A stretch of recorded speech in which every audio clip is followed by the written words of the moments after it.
we're going to cover changing the default user password for the Raspberry Pi or Raspberry Pi OS. Now, we've covered installing Raspberry Pi OS and updating and upgrading Raspberry Pi OS in previous videos. This video, we're going to cover changing the user password.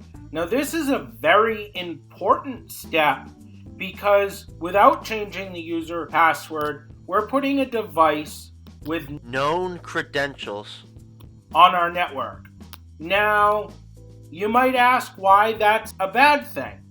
Well, it's a bad thing because if for some reason an application opens a port through our firewall to the outside network, or someone is able to gain access through our firewall, then they can run applications on this system, and the user password and username or account credentials are the last line of defense before somebody is able to use our system against us to gain information against us or to manipulate our systems into doing what they want.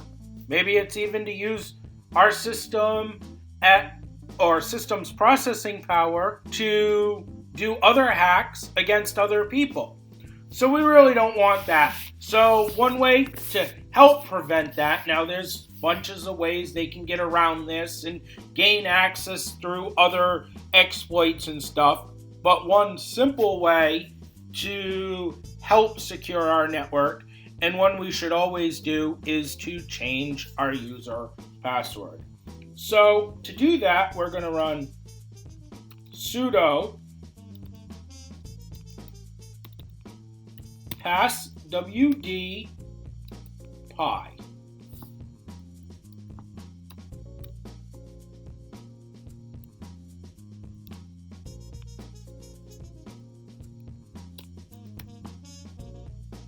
And hit enter.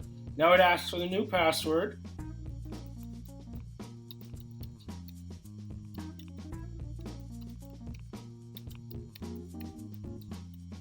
And there's the new password. So the next time you log in, instead of entering Pi and Raspberry, you're going to enter Pi and your new password. Now, in following videos, I'm going to show you how to set up new user accounts and do other processes, but this is one of the first steps before using a Raspberry Pi for anything that you should take, whether it's a simple project or whatnot.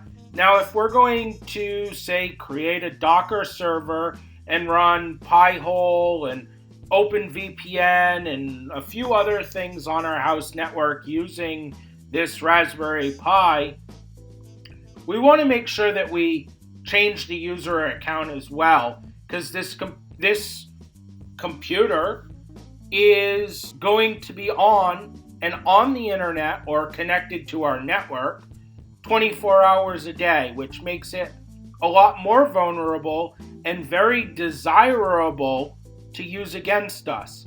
Plus, we're going to be running services like Apache on it, and those services open up even more vulnerabilities to use on our network. So we want to take every precaution that we can to secure it, even the simple ones.